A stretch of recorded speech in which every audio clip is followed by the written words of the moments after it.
My name is Arthur, and I am 62 years old. For 27 of those years, I have been a janitor at the Vienna Conservatory of Music. Every morning, long before the first students arrived, I would walk the quiet, ornate halls. The scent of old wood, beeswax polish, and faint lingering perfume from yesterday's concerts filled the air.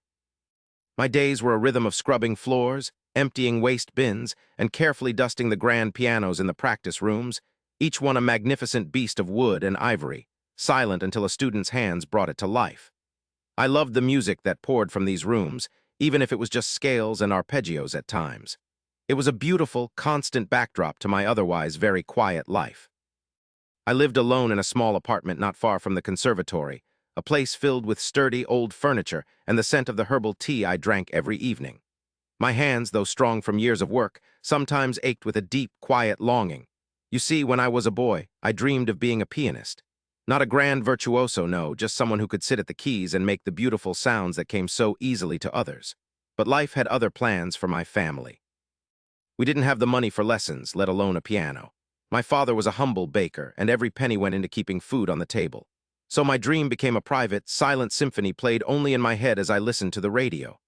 As I grew older, that dream faded into a background hum, replaced by the everyday necessity of work. Now, polishing these grand instruments, I felt a strange mixture of pride and melancholy. I was so close to the music, yet always an outsider looking in. This feeling, this quiet regret, had become my internal nemesis.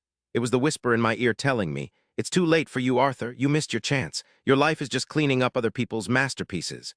This year, that whisper had grown louder. My old boiler at home had finally given out, sputtering its last breath on a cold autumn morning.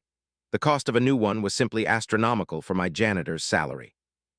And then an unexpected medical bill arrived for a routine checkup that turned out to be less routine than hoped. Nothing life-threatening, thankfully, but it required a specialist, and the fees began to pile up. I was a proud man, always had been, and asking for help felt like admitting failure. So I took on extra shifts, scrubbing more floors, polishing more brass, but the numbers just weren't adding up. I even considered selling the small, chipped ceramic bird my mother had given me before she passed.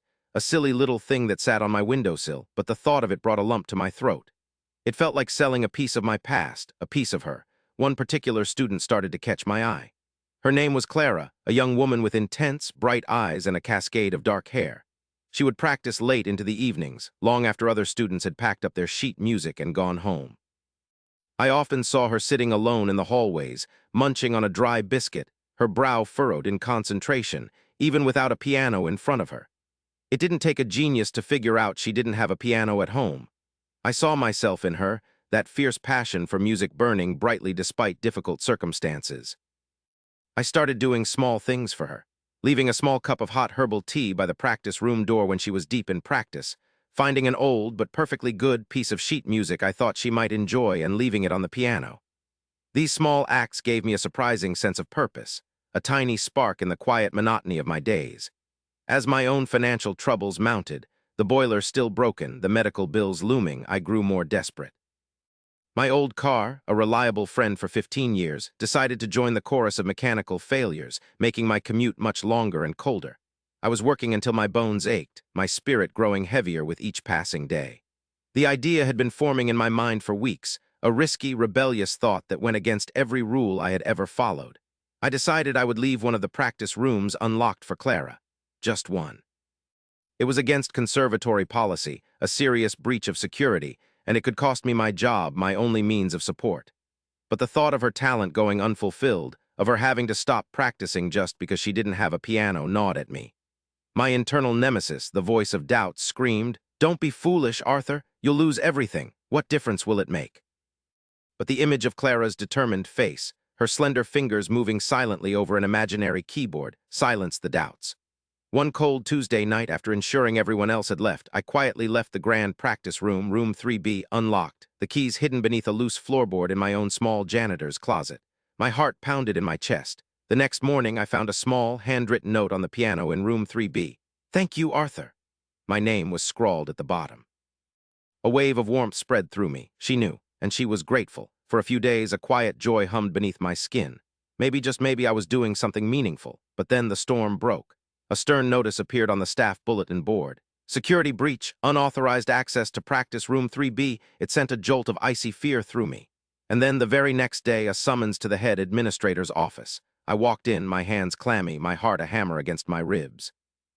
Mrs. Schmidt, a formidable woman with sharp eyes, sat behind her mahogany desk. She spoke in a low, measured tone about anonymous tips, budget cuts, and the need for absolute security. She didn't accuse me directly, not in words, but her gaze, like a cold steel blade, cut right through me. She reminded me very pointedly about my age, about the restructuring of the janitorial staff. "We value loyalty, Arthur," she said, her voice dripping with subtle threat, "but we value adherence to rules even more. An unlocked room is a serious offense." I left her office feeling like a deflated balloon. My kindness had backfired. I was exposed, terrified, and utterly defeated. The internal nemesis returned with a vengeance. "See, this is what happens when you try to do something good. You're too old for this. You should have just kept your head down. Now you're going to lose everything." I went home that night, the cold apartment mirroring the chill in my soul. I didn't turn on the heat, even though I shivered. It felt like I deserved the cold. I decided then and there I would retrieve the hidden keys, lock the room, and keep my distance from Clara. It was too risky. I was too old to be taking such chances. I sat in my cold apartment that evening, the weight of the world pressing down on me. I stared at the chipped ceramic bird on my windowsill, wondering if it was time to sell it after all. The thought filled me with an unbearable sadness. I felt utterly alone, a solitary, insignificant figure in a city of millions, my quiet act of rebellion having only tightened the noose around my neck. Just as the last sliver of hope seemed to vanish, a hesitant knock echoed through my quiet apartment. I opened the door to find Clara standing there, a small, worn satchel clutched in her hands. Her bright eyes, usually full of fierce determination, now held a mixture of gratitude and concern. "Arthur," she began, her voice soft but clear, "I know about the room, and I know about the warning you received." My heart leaped into my throat. She knew everything. I braced myself for a reprimand, perhaps even an apology for getting me into trouble, but what she said next changed everything. "I won the International Young Pianist Competition," she announced, a shy smile gracing her lips. "The one I told you about, the one with the scholarship." My jaw dropped. I had completely forgotten she was even competing. She stepped inside, her presence bringing a surprising warmth to the cold room. "I couldn't have done it without you, Arthur. All those extra hours late at night in room 3B, they made all the difference. That quiet room, your small notes, the tea, it wasn't just practice. It was knowing someone believed in me, even when I felt like giving up." She reached into her satchel and pulled out a beautifully bound, leather-covered book. It was a collection of Chopin nocturnes, pristine and clearly expensive. "This is for you," she said, pressing it into my trembling hands. "And there's something else. The competition committee, they asked me about my influences, my mentors. I told them about you, Arthur, about your quiet kindness, your dedication. They were so moved. They wanted to do something." She paused, her eyes sparkling. "My scholarship includes a small grant, a mentor award for someone who goes above and beyond to support artistic development. They want to give it to you." My vision blurred. A mentor award? For me? A janitor? And then she reached into her satchel again, this time pulling out a folded piece of paper. "And my grandmother," she continued. "She heard about my scholarship and about you. She has an old upright piano in her attic, not a grand conservatory one, but it's sturdy and she hasn't touched it in years. She wants you to have it, Arthur, for free. My cousin has a van, we can bring it over this weekend." I just stood there, speechless, the heavy book of Chopin in my hands, tears silently streaming down my weathered cheeks. The kindness, so unexpected, so profound, washed over me like a warm wave. For so long I had believed my life was defined by what I lacked, by the dreams I couldn't fulfill. But here was Clara, this brilliant young woman, showing me that my small, risky act of kindness had not only changed her life, but had brought a profound change to mine. It was a leap of faith, not just for her, but for me. I finally allowed myself to believe that I deserved this goodness, that my life had purpose beyond the broom and polish. That weekend, Clara's cousin, a strong young man with a kind smile, helped me move the old upright piano into my small apartment. It filled the space, a beautiful, unexpected centerpiece. I ran my fingers over the yellowed keys, a forgotten melody from my childhood bubbling up, tentative and fragile at first, then growing stronger. My life didn't suddenly become grand or flashy. I still worked at the conservatory, scrubbing floors and polishing pianos, but my steps were lighter, my heart fuller. Mrs. Schmidt, to my surprise, called me into her office again a few weeks later. This time, she didn't talk about security breaches. She spoke about Clara's glowing recommendation, about my decades of loyal service, and she handed me a small, unexpected bonus. A recognition of dedication, she called it.